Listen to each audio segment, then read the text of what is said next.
Hola, buenas. Bueno, nos hemos comprometido todos en el panel a terminar antes de las 2. Así que para ser realmente competitivos. ¿Ah? Bueno, yo arranco una vez. No sé si... Ya, bacán. Bueno, rápidamente. Lo que tenemos en la pantalla es la evolución del PBI peruano y el PBI manufacturero desde el año 90.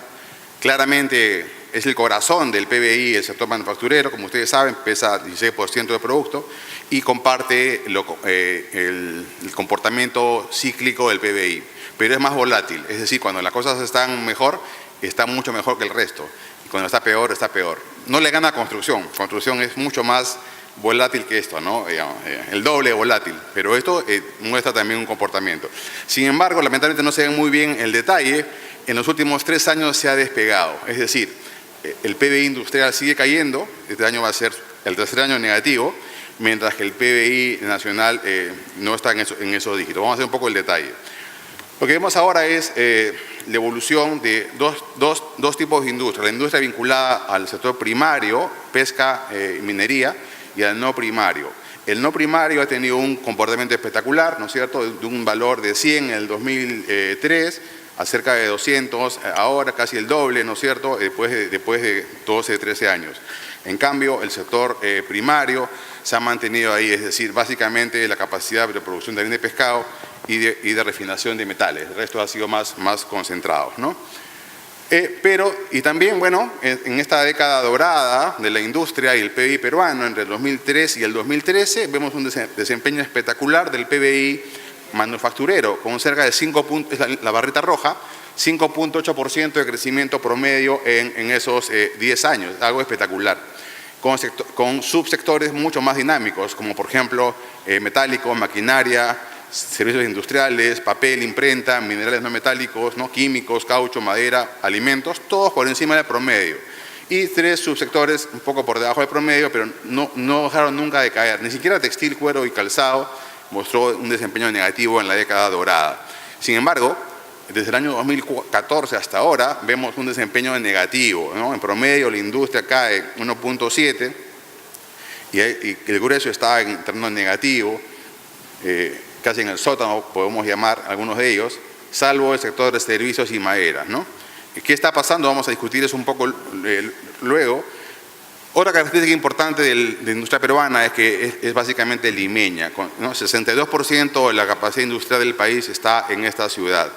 Eso puede tener múltiples razones. Una, que está cerca de su mercado natural de consumo, y otra que también es válida, es mucho más barato producir acá que fuera de Lima, ¿no es cierto? Ambas cosas explican, dependiendo de qué industria estamos hablando, ¿no?, de por qué han llegado así las cosas. Los siguientes 4 departamentos juntos no llegan ni al 20%, Arequipa, La Libertad, Ica y Piura, ¿no? Un rasgo interesante. Otra entrada, acabamos de ver ya un poco la parte más macroeconómica. Quiero detenerme un poco en lo espectacular que ha venido ocurriendo en la parte no tradicional, ¿no? No hablemos de oro, ni de cobre, ni de petróleo, ni de café, ni de cocaína, ¿ah? Hablemos de la parte industrial que se exporta.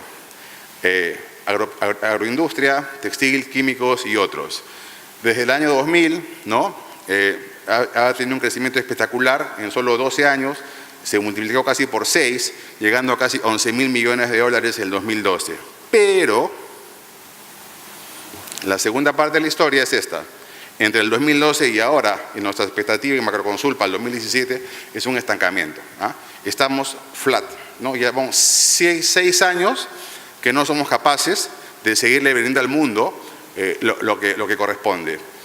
La única estrella sigue siendo el sector de agroindustria, ¿no? Pero hay algunos problemas en la parte textil, problemas en la parte de químicos y el resto de sectores, incluso hasta artesanía o orfebrería. De pronto somos caros los peruanos. Hacemos algo bonito, pero a pasarlo al tipo de cambio resulta caro y no lo lleva el turista, ¿no? Eso hay que discutir un poco más. Una explicación es que, claro, el mercado mundial está un poco más débil, pero esa explicación es válida solamente para un par de años, no para 6 años, ¿ah? Entonces hay que discutir qué es el trasfondo de esto. En el trasfondo de esto está ocurriendo una pérdida paulatina de competitividad internacional de la industria peruana y hay que enfrentarla, ¿no? Otra de las variables importantes y ojo, en los mercados de esto, del destino de esto, efectivamente no es China, por supuesto, es Estados Unidos, Europa, que son casi la mitad entre las dos, y América Latina. O sea, lo que les venden los peruanos que no sea materias primas, le vendemos a Europa, a Estados Unidos y al resto de la región, ¿no? Eso es un tema interesante. Bueno, uno de los culpables de esta situación es el tipo de cambio real. Lo que tenemos en la pantalla es la evolución del tipo de cambio real. Desde mediados de la década anterior hasta el 2012, Perú sufrió una caída importante del tipo de cambio real. Importante, digo, porque los montos que están ahí, parece, cada centavito es pura utilidad, ¿no? Ustedes lo saben más que yo. Entonces, fruto del tremendo boom del tema de intercambio y de entrada de capitales, gracias a la política monetaria de Estados Unidos, el dólar se derrumbó en los países, ¿no? Y afectó severamente la competitividad internacional de muchos países, entre ellos el Perú. Y recientemente, ya claro, se ha corregido un poco esa caída, pero pensamos que el daño hecho, el oxígeno que se le ha quitado al sector en la parte financiera, ¿no? Hasta el 2012 es muy severa y ni siquiera se ha podido recuperar en estos nuevos años. Entonces es un tema que hay que pensar quién es la autoridad encargada de tratar de intervenir para que el tipo de cambio real no muestre su peor cara. De hecho, esta devaluación reciente es muy inferior a la que ha tenido, por ejemplo, países vecinos como Chile y Colombia, que han tenido sendas devaluaciones, ¿no? Y vamos a ver pronto cómo sus aparatos industriales van a reaccionar a esas señales más rápido que nosotros. Entro al otro tema, es una mirada más macroeconómica, ahora entro a profundidad en la parte laboral. El gobierno actual se ha comprometido, digamos, uno de sus principales objetivos del quinquenio es la formalización laboral. Pero para ser exitoso en la formalización laboral hay que tener un buen diagnóstico. Con un mal diagnóstico hay una mala receta, entonces no curas al enfermo, ¿no? Entonces no pasa nada. ¿Cuál es el diagnóstico? Y es un tema por discutir, la discusión está abierta, no es que nadie tenga, digamos, la respuesta lista, pero hay unas hipótesis, ¿no? Primero, ver el número central. El año 2004 la informalidad laboral era de 82%, el año pasado 71%, cayó 11 puntos. 11 puntos en 11 años, o sea, un punto por año. Y esta es la mejor década de Perú, ¿no? Esta es la mejor década de Perú. Entonces, ¿no? Hemos duplicado el PBI, hemos crecido 6.5% por año en 10 años, entre el 2004 y el 2014, y en ese Perú hiperdinámico, que crea valor y que crea puestos de trabajo formales, hemos bajado la formalidad laboral un punto por año. O sea, si estamos a este ritmo, hay que esperar 70 años, ¿no? 70 años para que no haya empleo informal en el país. Y creciendo con lo que hemos crecido, que ya es mucho decir. Entonces, se requieren políticas activas para bajar esos niveles. Y acá hay tres grupos de... obviamente, la PEA, como ustedes saben, son de 16 millones de personas.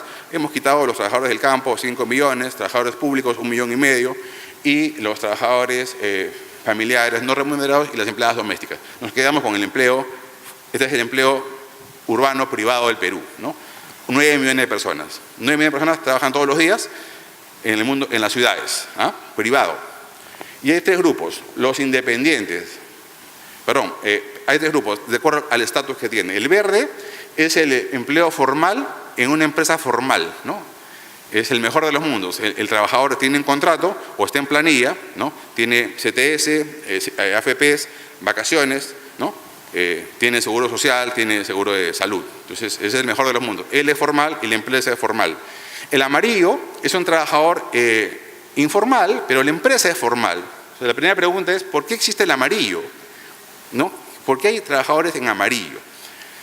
La respuesta natural es porque la ley laboral es muy inflexible, ¿no? Si fuese flexible no habría el amarillo, sería verde y rojo nomás, ¿no? Verde y rojo, ¿no? No es un tema... incluso a veces el trabajador te pide estar en negro, ¿no? Porque quiere cash, es Superman y nunca va a ser viejo y nunca se va a enfermar. Él te pide estar enfermo. Y la empresa, en verdad, le hace caso también se beneficia, entre comillas, de esa situación y va para adelante. Eso hay que resolver, pero no nos engañemos. Si solamente flexibilizamos la parte laboral formal, acaba el amarillo. Pero el rojo, que es más o menos más de la mitad, ¿no? 55% del empleo seguiría siendo informal, porque ese trabajador trabaja en una compañía informal. O sea, la compañía que lo contrata, esa compañía es informal, no tiene RUC, no es sujeto de multas, que va a ir a una fila a cerrar qué cosas si no existo, ¿no? Porque no tengo ni siquiera RUC. ¿no? Ese es el drama. ¿Cómo enfrentamos esa formalidad? Y es la mayor parte. Si se fijan ustedes, la informalidad es la suma del rojo más el amarillo, ¿no? Entonces, si no hay amarillo, ok, bajamos de 70 a 60, no pasa nada. Tenemos que enfrentar, el problema es mucho más complicado que eso. Bueno, esto es lo mismo, pero por tamaño de compañía, ¿no? El grueso de los que estamos en esta sala, este es un evento industrial, son empresas de más de 50 trabajadores. Bueno, ahí 70% son formales y trabajan en compañías formales, en buena hora. Todavía hay un 22% de trabajadores que trabajan en compañías de más de 50, cuyo estatus laboral es informal, y hay 8% del otro, ¿no? El siguiente tramo, el de empresas de 10 a 50, sí es un problema mayor el tema de la flexibilidad laboral. O sea, el que realmente tiene un problema severo para cumplir la ley hoy, laboral vigente hoy, son las compañías que están en el tramo entre 10 y 50. Porque ahí casi la mitad, fíjense, la mitad, 32% está diciéndole al empresario, no quiero estar acá. O el empresario dice, no te voy a poner en planilla, ¿no? Luego se benefician y sigue trabajando, porque si no te gusta te vas, ¿no? En realidad el trabajador también está ahí tranquilo, no se va, la mitad. O sea, el tema laboral peruano y de costos de la flexibilización ataca principalmente al segmento entre 10 y 50, claramente, ¿no? Que es el que justamente tiene más problemas de competitividad. Y no hablemos de la pequeña empresa, aquella que tiene entre 2 a 10 trabajadores, donde el grueso de la compañía, 82% de los trabajadores de esa compañía es informal, la compañía, ¿no? Mal puede contratar a trabajador la parte formal porque ni siquiera existe, no tengo luz, no pago impuestos, no tengo nada municipal, trabajo fuera de ese ministerio, sea minería, pesca, agricultura, servicios, medicina, lo que sea, estoy fuera de la ley del sector, fuera de la ley de la SUNAT, fuera de la ley laboral, pero opero todos los días. ¿Y cuánta gente trabaja ahí? 2.1 millones de trabajadores, o sea, esa gente existe. Quizás muchos no la pueden ver, pero existe, está en todo el Perú, en las ciudades. 2 millones de trabajadores, 80% de ellos no tienen nada, pues la empresa misma es informal. Y claro, un grupito digamos, informal en la empresa formal, y solamente 6%. Entonces, veamos el tamaño, de 0 a 10, 10 a 50 y de 50 más, claramente el tema de informalidad es distinto. Entonces, ¿cómo enfrentamos la formalidad laboral entonces? ¿Cómo hacemos que estos trabajadores sea puro verde? Acá tiene que ver con la flexibilidad laboral, pero acá no. Acá tiene que ver con que la compañía se formalice primero, para comenzar a hablar. Y eso es más difícil. Y eso es mucho más que bajar un punto IGB. Y no me entra por esa discusión porque no tenemos ni un minuto más. Déjame terminar con los trabajadores independientes, que son la mayoría. Además, este es un país complejo. 4 millones. ¿Te acuerdas de estos 9 millones de trabajadores privados, privado urbano, ¿no? ¿Ok? 4 son independientes, ¿no? O sea, los otros cuatro sí son dependientes. O sea, las 2 barras primeras y la última son trabajadores dependientes. ¿Qué es eso? Tengo un jefe, tengo un horario. Pero los demás no. Y ahí hay un problema mayúsculo. 80% no tiene RUC. Porque ¿cómo se define un independiente informal? Por RUC nomás. Entonces este tipo no opera y no paga impuestos, no existe. Y este que está acá es el abogado, arquitecto, economista que da boleta, ¿no? 20%. No nos engañemos, si damos RUC a todos, claro, estos todos son verdes, ¿no? Entonces hemos formalizado, pero eso sería un engaño, pues, ¿no? No estamos hablando de eso cuando hablamos de formalidad, hablamos de algo más complejo. Formalizamos la relación laboral, no el independiente, ¿no? Ok, una de las mamás de cordero es el salario mínimo, que en el Perú es muy alto, ¿ya? Aprovecho para decir eso. 850 soles hoy día en el Perú, según el ENAO del 2015, corta la distribución del ingreso, por acá, 38%.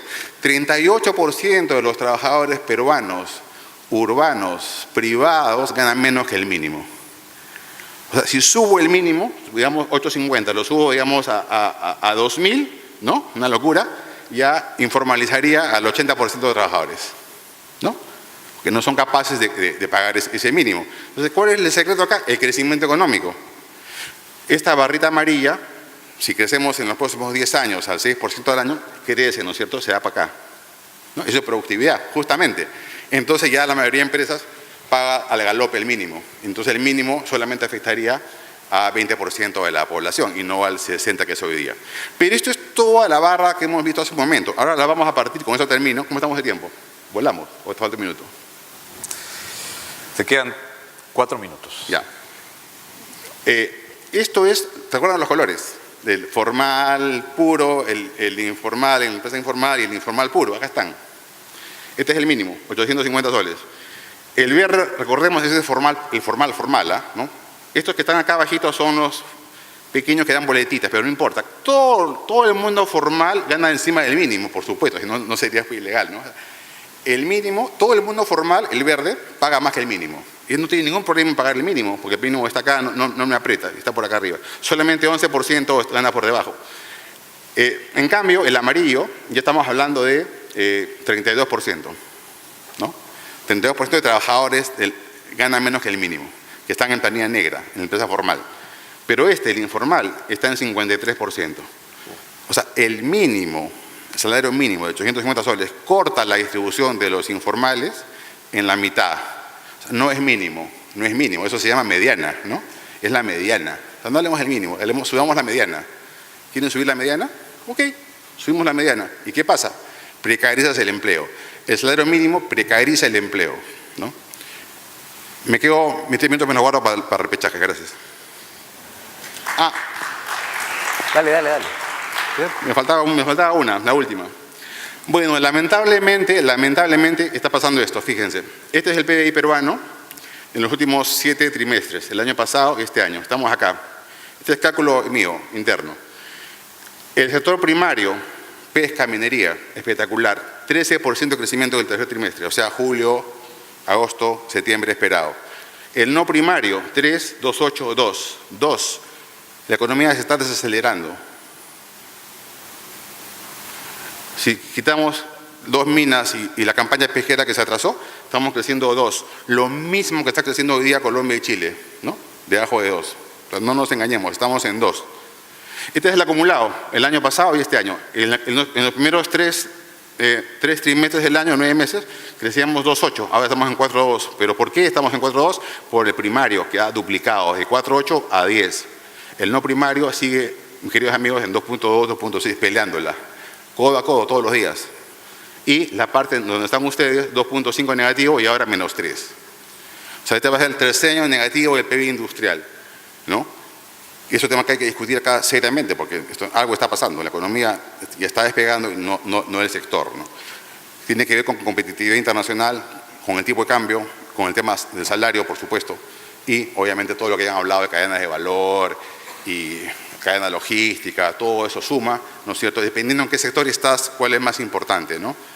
Si la empresa es más intensiva en mano de obra, está complicada, ¿no? Porque tiene una ley laboral ahí. Si es más intensiva en transporte, el problema es el transporte, pero en cada caso hay que ver cómo va a resolver. No vale la pena hablar de la industria como un todo, no existe la industria como un todo, existen los sectores. Hay que identificar esos problemas en cada subsector que hemos borrado, ¿no? Esas franjitas, en cada una identificar mejor dónde apretar el zapato y no hablar como un todo la industria, que, digamos, para una posición como esta sí me sirve mucho, pero para práctica, para política concreta del día a día, de las 33 medidas, cuál es para cada sector es más importante, ¿no? Para pelearla ya en la micro, ¿no? Que ahí va a estar la batalla final que hay que dar para que el sector vaya adelante, ¿no? Muchas gracias.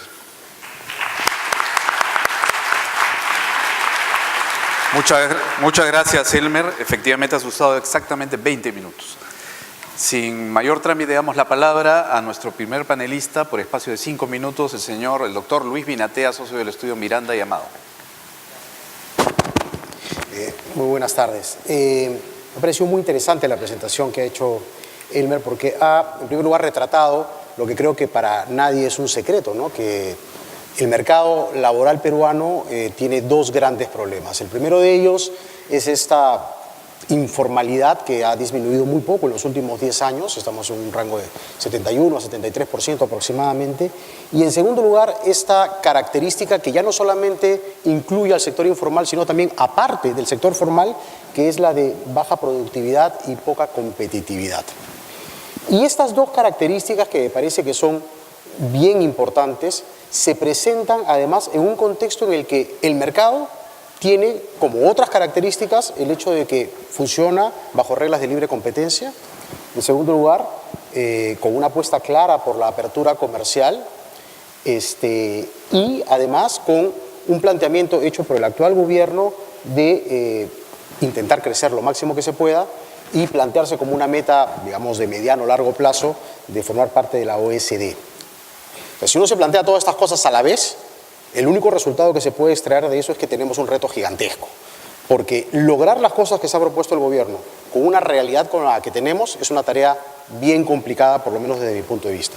Y por supuesto, para solucionar toda esta complicación hay variables de orden logístico, variables de orden fiscal y por supuesto también las hay, entre otras, las de orden laboral. Yo me quiero concentrar en estas porque coincido con el expositor en que efectivamente la rigidez laboral, o como se quiera ver, la necesidad de flexibilidad, es uno de los factores que impacta en este mercado, pero no totalmente, ¿no? Hay ciertas actividades que por mucho que se flexibilice el mercado no van a cambiar y necesitan de otro tipo de elementos como para poder motivar un proceso de formalización mucho más intenso del que hemos tenido hasta la fecha.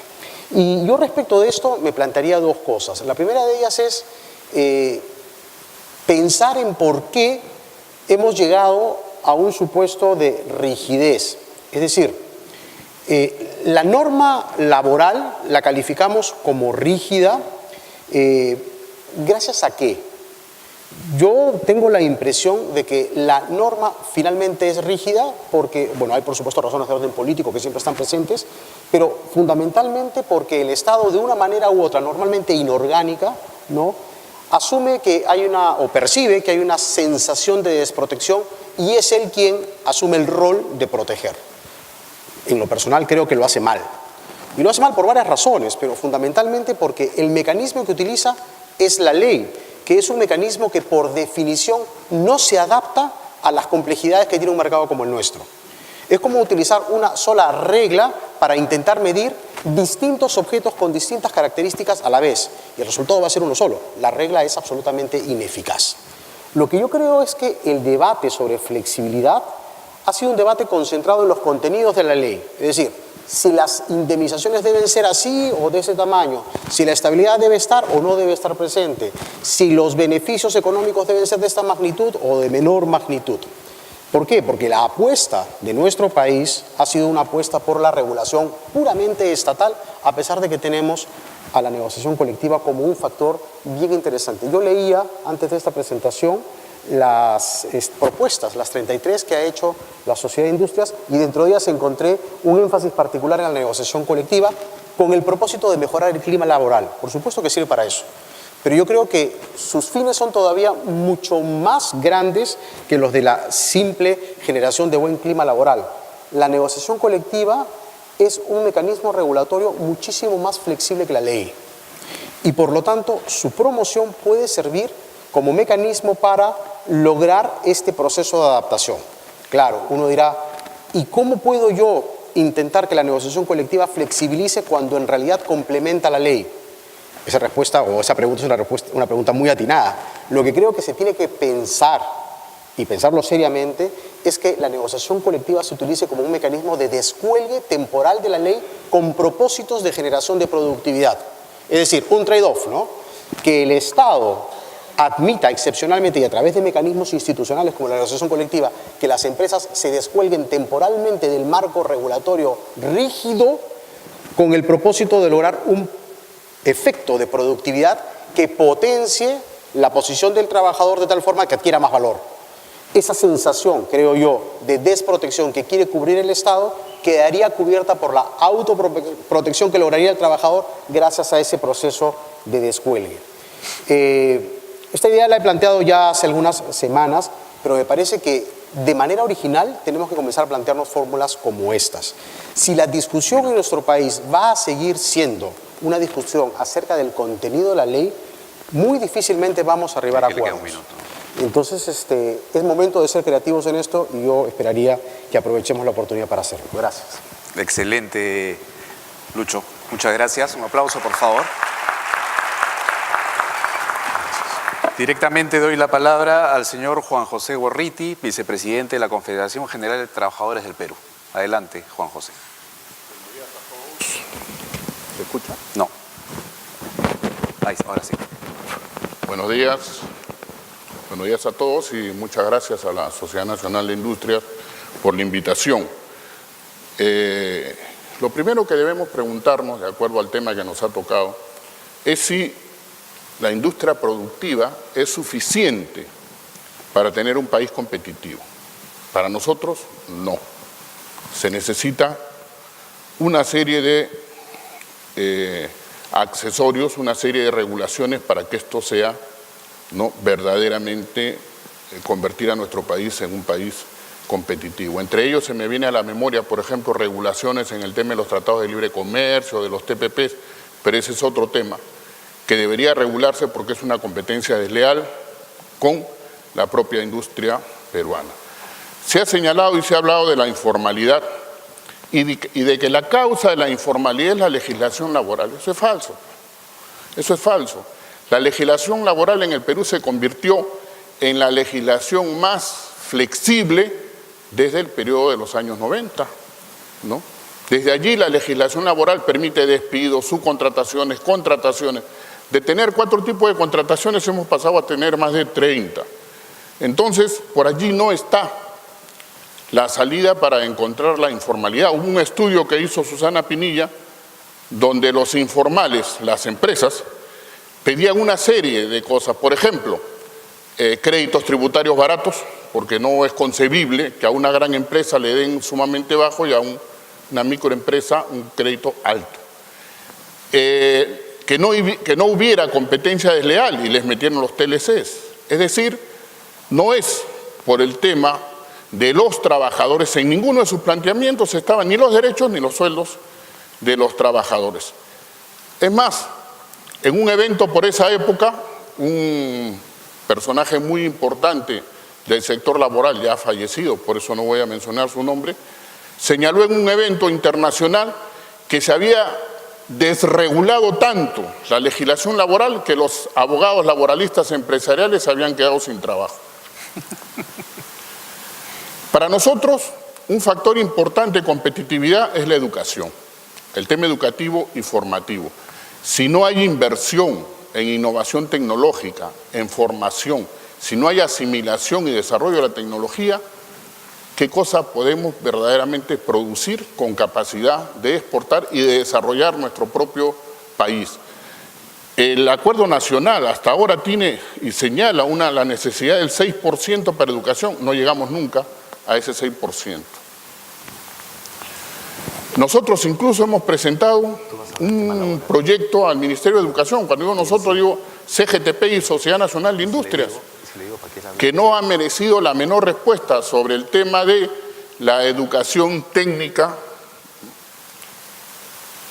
y no nos han contestado de ninguna manera.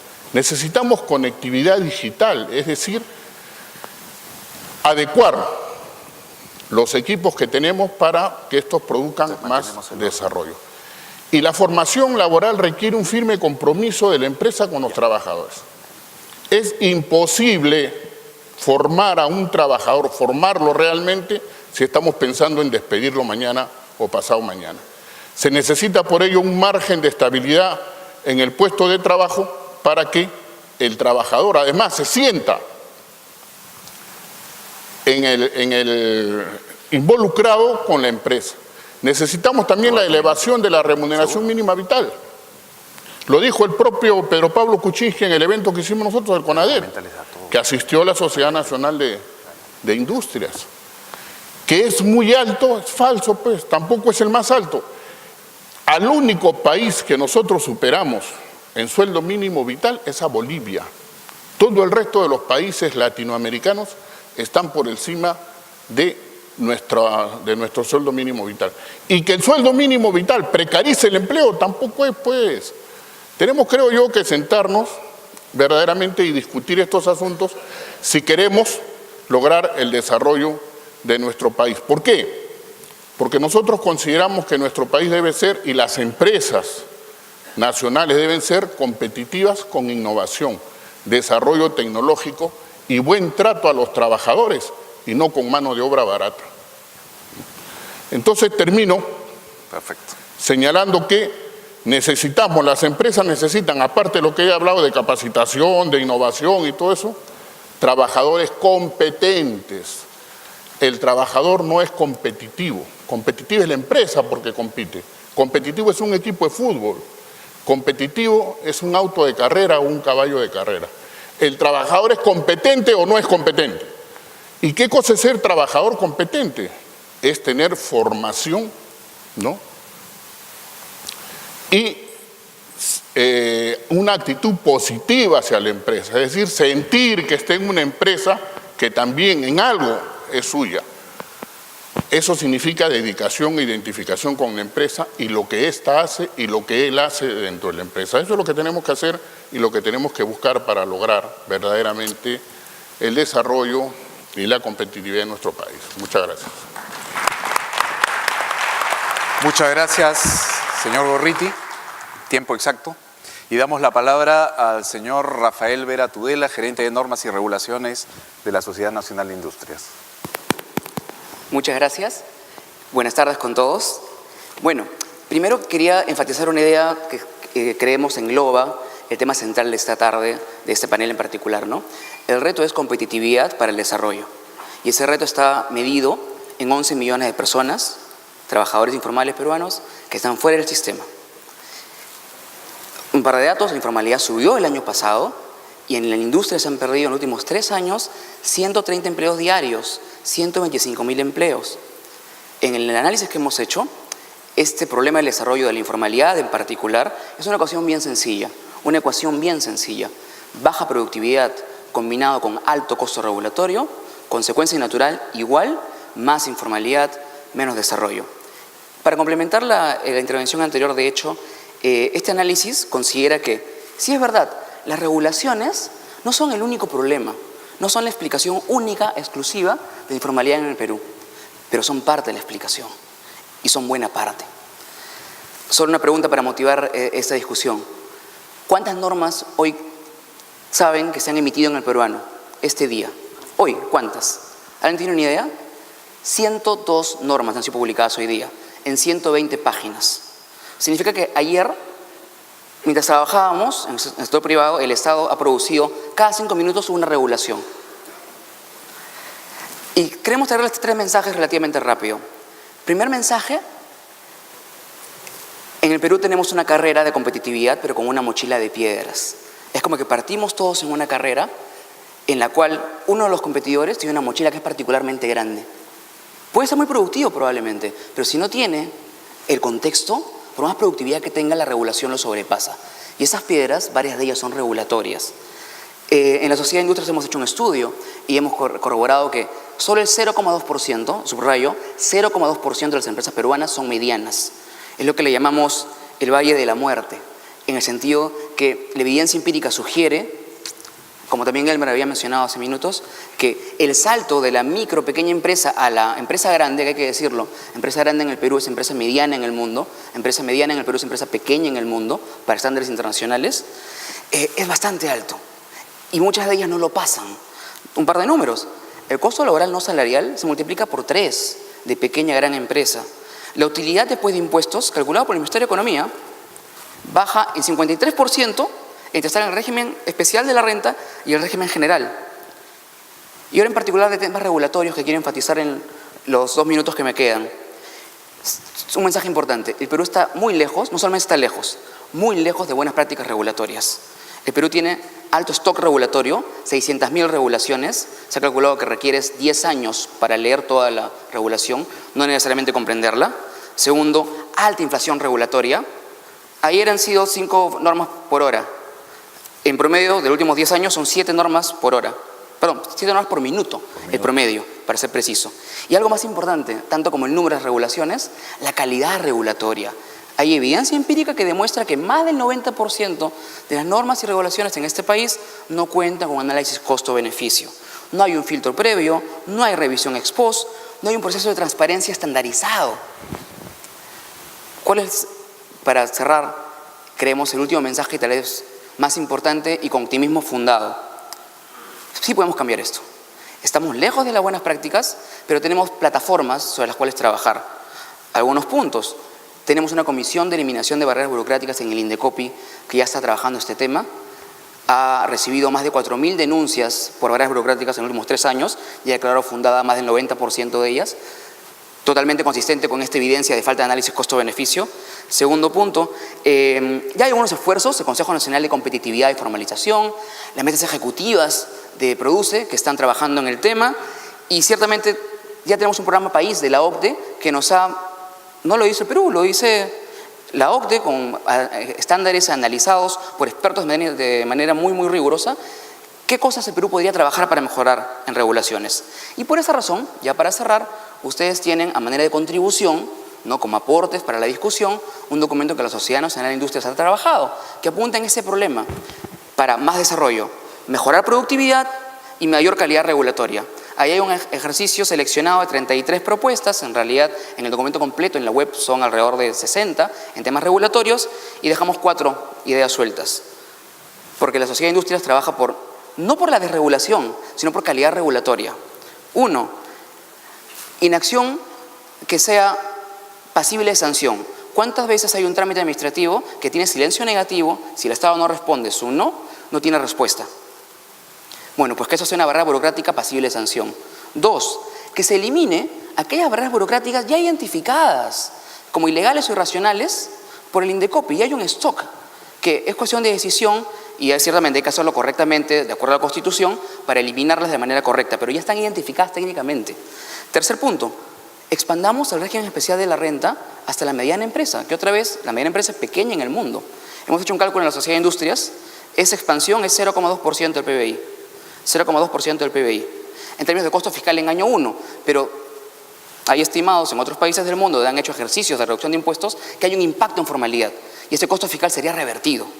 Y finalmente, una ley de fiscalización racional, en la cual se establezcan criterios racionales para que haya pues límite de inspecciones, un cuadrante inspectivo, multas con sustento. Cierro con una idea última, me toma 20 segundos. Hay un poema del año 79 de un señor que ganó el premio Nobel, Robert Allen Zimmerman.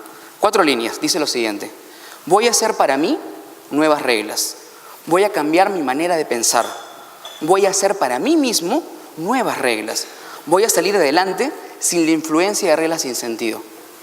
Creemos que esto es una explicación de por qué hay informalidad. Este señor es Bob Dylan, hoy ganó el premio Nobel de Literatura. Cuenten con la Sociedad de Industrias para trabajar por un Perú más desarrollado y más formal. Muchas gracias, Rafael. Y doy la palabra al doctor César Luna Victoria para que nos ilustre seguramente sobre el tema tributario. Adelante, don César. ¿Yo? Sí. ¿Ya? Bueno, buenas tardes. Como Elmer Cuba, en su brillante exposición, ya lo dijo todo, yo voy a hablar de fútbol. Y hablar de fútbol es hablar de unas desgracias que nos hemos ido acostumbrando. Pero no nos duele seguir perdiendo con Chile. Perderemos con todos, menos con Chile nos duele.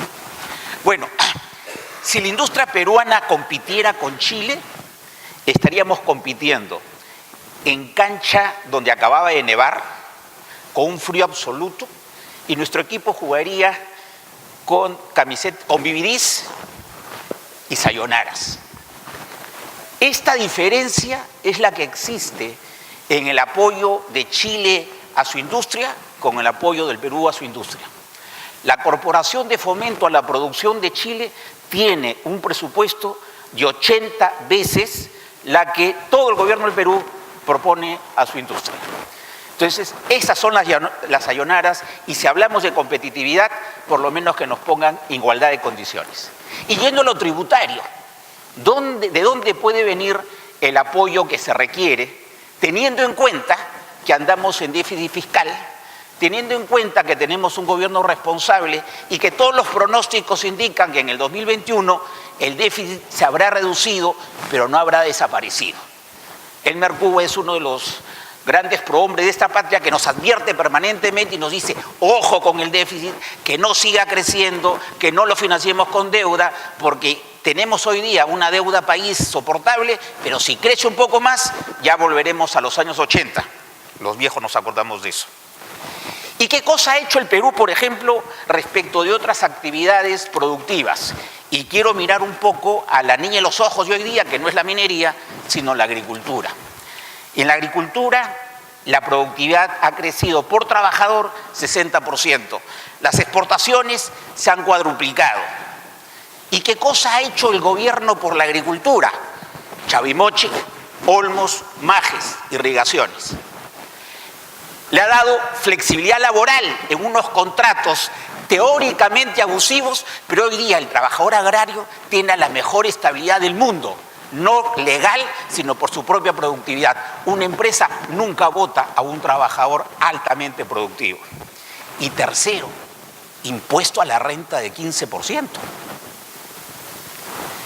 El impuesto a la renta en general es 33%, dividido en dos tasas. Una primera tasa que paga la compañía, que antes era de 30 y hoy día es de 28, y hay otra tasa complementaria cuando distribuyen utilidades, que hoy día es 6.8. Combinando las dos tasas, 28% más 6.8 del 72 que me queda, da pico más o menos 33%. Cuando Chile arranca su despegue industrial, tenía una tasa combinada más alta que la peruana, 35, contra nosotros, que es la 33.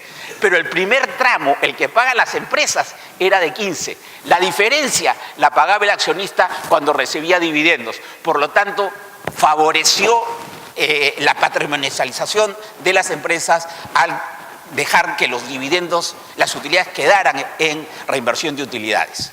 Hoy día tenemos una tasa de 28 y la quieren subir, regresar a 30. A cambio, nos permiten eliminar un punto del IGB. Un punto del IGB pesa más que los 2 puntos de renta que nos quieren aumentar. Si de verdad queremos competir con chimpunes y no con sayonaras, habrá que ver la manera de que sin sacrificar la tasa de 33, la tasa que pagan las empresas sea más baja. Otro tema. ¿De dónde el Estado saca plata para seguir promoviendo las actividades realmente rentables? Un minuto, ya te vi, no te preocupes. La informalidad. Olvidémonos de las MIPES en términos de ahorro fiscal. Las microempresas nunca van a pagar impuestos. No son competitivas. Por más que le simplifiquen el sistema, que le bajen la tasa, hay un problema de competitividad ahí. Las microempresas son empleos disfrazados. Allí hay que pasárselos al Ministerio de Empleo, de Trabajo, para que genere empleo. ¿De dónde viene la gran informalidad? De la criminalidad, pues. Narcotráfico, contrabando, minería ilegal, tala ilegal, pesca ilegal. Y esas actividades ilegales son, a tono del tema de este seminario, altamente competitivas y altamente rentables. La rentabilidad del narcotráfico solo en el Perú, de coca a pasta básica, son datos del ministro Asopriva, no que yo sepa, es de 25.000%. Esa es la rentabilidad del narcotráfico. Y ese dinero informal que circula, ese dinero no va a pagar impuestos por más reforma tributaria, por más simplificación tributaria. Y lesiona a las empresas peruanas formales, no porque las otras no paguen impuestos, sino porque no puedo competir con ellas. Y quiebro.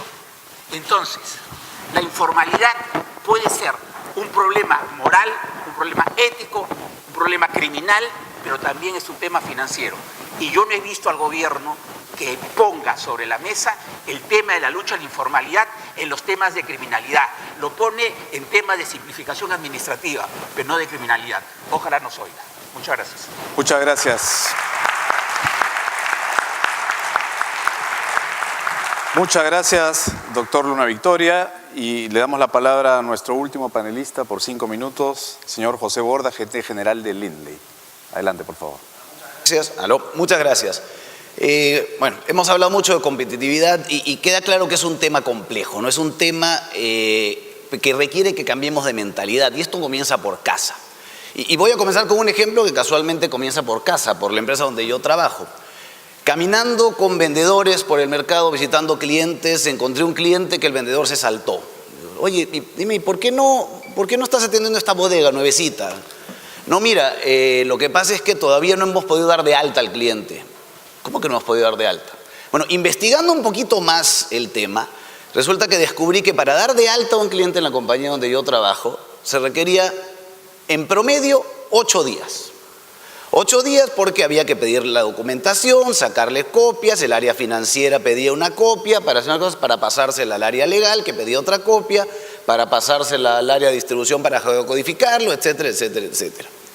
8 días en que se pierde venta, sobre 250 días, más o menos 3% de venta que se pierde. Bueno, estudiando el tema, trabajándolo a la interna, entre las mismas diferentes áreas de la empresa, hoy podemos dar de alta a un cliente el mismo día y pasar a atenderlo al día siguiente. ¿Qué quiero decir con esto? Esto no es solo una cuestión que tiene que ver con el gobierno, esto empieza por casa, ¿no es cierto? ¿Y qué cosas tenemos que ir trabajando? Hablando un poco de asuntos regulatorios, se ha hablado mucho sobre el tema de la excesiva presentación de proyectos de ley, ¿no es cierto? Un caso conocido por muchos de ustedes, por ejemplo, la famosa ley 30.021, ¿no? Que regula, por ejemplo, solo los productos industriales que representan el 9% de los alimentos consumidos en el país. Esta ley obviamente no promueve la formalización ni incentiva el trabajo conjunto con la industria, que busca de forma proactiva mejorar la información al consumidor, mejorar la innovación y reformulación de productos y el apoyo con educación nutricional y con actividad física. Pero este es un ejemplo de esa maraña de leyes y normativas que se hacen y que salen sin un análisis de impacto económico, sin el debido sustento científico.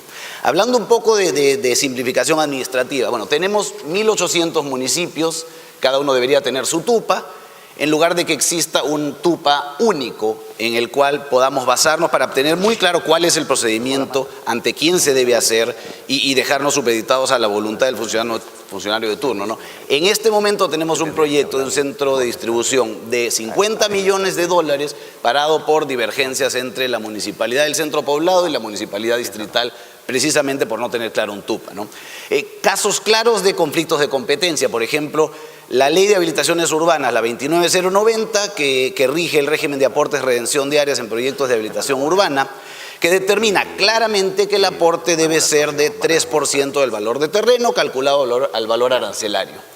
Existe también una ordenanza municipal, la 836-2005 de la Municipalidad de Lima Metropolitana, estableciendo el mismo régimen con el 10% del valor comercial. Entonces tiene que haber una jerarquía de normas. Es obvio que las municipalidades sabemos que tienen por constitución autonomía, pero tiene que haber una jerarquía de normas en el Estado de Derecho, ¿no? Temas de superposición de funciones. En Planta Iquitos recibimos hace 3 meses 6, para un tema de carácter ambiental, 6 funcionarios. Ministerio Público, Indecopi, Produce, Ministerio de Ambiente, Ministerio de Salud, me quedé sin dedos, y Dirección Ambiental del municipio provincial. 6 funcionarios para tocar el mismo tema. ¿A qué entidad pública le compete y le corresponde la supervisión de un caso como este, ¿no?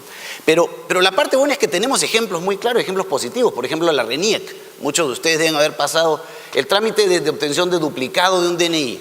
Era un trámite sumamente engorroso, Banco de la Nación, especie valorada, comisaría, copia certificada, fotografía, colas, regresar y devolver. Hoy, entrando en una página web, pagando con tarjeta de crédito, en 2 días uno recibe su DNI o te lo entregan en casa hoy. Entonces, se puede. Existe también, por ejemplo, el tema de obras por impuestos, que está caminando, que requiere poder ampliar la posibilidad de hacer obras por impuestos a todos los ministerios, pero también capacitar a los ministerios con gente experimentada que entiende y realmente con la que se pueda trabajar. En temas laborales, muy rápidamente, creo que hay 2 temas claves. El tema de replantear el arbitraje potestativo, que está sustituyendo la negociación directa y realmente la intervención de un tercero que no entiende la realidad de la empresa, realmente no creemos que es lo más correcto y desincentiva la negociación directa. Independiente de haber ganado o perdido un laudo en los últimos 2 meses. El tema de la SUNAFIL también, inspecciones hemos recibido en los últimos 3 meses, esto significa autorregulación, ¿no? En el tema de la SUNAFIL hemos recibido en los últimos 3 meses 2 veces una fiscalización por tema de seguridad y salud ocupacional, exactamente por el mismo tema, mostrando exactamente los mismos documentos y no es que al Estado le sobre gente y le sobren recursos para que se podría dedicar precisamente a ese 70% que estamos trabajando, ¿no? En materia tributaria, creo que ya voy a saltar los ejemplos que tenía porque ya se dijo todo. Yo creo que en conclusión lo que necesitamos es, que se dijo, leyes de calidad, simplificación administrativa, hacer cumplir las leyes existentes, lucha contra la corrupción, más interconexión y más compromisos de autorregulación por parte de los gremios y empresas. Muchas gracias. Muchas gracias, señor Borda. Para cerrar esta mesa, vamos a innovar un poquito y le vamos a dar un par de minutos a Elmer Cuba para que comente lo que han justamente comentado los comentaristas. Valga la triple redundancia. Bueno, cómo no. A ver, rápidamente. El problema es complejo, ¿no es cierto? Pero se ha mencionado un poco en la mesa, el tema de barreras burocráticas es muy importante. Las mesas estas que del gobierno anterior creo que son una buena idea, hay que hacerlas ya más micro y seguirlas para adelante, porque ¿quién mejor que el usuario se da cuenta dónde está el problema, ¿no? En el día a día, que está en la trinchera, enfrentando los problemas realmente del día a día, ¿no es cierto? Y ahí ese tema puede ser crucial para resolver el tema de las barreras burocráticas que afectan a todo nivel de gobierno, a la compañía, a la empresa privada. El tema tributario, solamente mencionar que me preocupa un poco, quizá en las facultades legislativas, cambiar el impuesto a la renta por tamaño de ventas. Es una idea que está fuerte en el MEF, pero imagínate lo que podría ocurrir cuando por tamaño de ventas yo pago 10% de renta, tú vendes un poquito más que yo y tú pagas 20, y tú vendes más que yo y pagas 30, ¿no es cierto? ¿Qué pasaría en los mercados de bienes con ese tema que hay que pensar un poquito más, que puede ser algo de riesgo? No se habla mucho de eso, se habla más del IGB, ¿no es cierto? El IGB ha sido la vedette de la discusión, pero esta otra que es importante porque afecta al accionista, ¿no? No se discutió mucho. Y termino con el lado laboral, que efectivamente, ¿cuál es el mercado mundial laboral? ¿En qué país tiene el mercado laboral más flexible del planeta?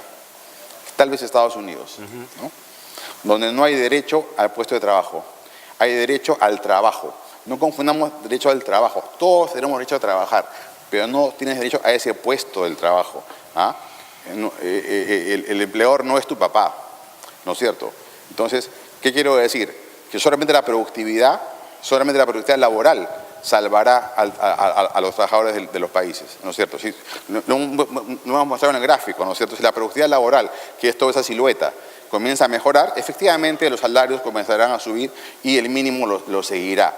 Los países que tienen más mínimo que Perú es porque tienen más productividad que Perú, ¿no es cierto? Y si no la tienen, hay un problema laboral ahí de todas maneras. Entonces, en el resumen, primero viene la productividad laboral, de ahí vienen los salarios, ¿no? Y el mínimo va subiendo junto con ellos y así funcionan las cosas. Por eso que el mínimo en Estados Unidos es lo que es y no lo que es en Perú. No es al revés, porque si fuese así, si por decreto fijo el mínimo, no habría pobreza en el planeta, ¿no es cierto? Gracias. Muy bien, el debate seguramente da para más, pero vamos a tener que cortarlo. Así que muchas gracias a nuestro expositor y a nuestros panelistas. Un aplauso, por favor. Damas y caballeros, agradecer puntualmente en unos pocos minutos. Vamos a continuar, tendremos la exposición central en el marco del panel Retos del Perú para competir en el nuevo escenario mundial. Nos acompañará el señor Xavier Salay Martín, que nos acompaña desde el exterior. Realmente es muy, pero muy importante.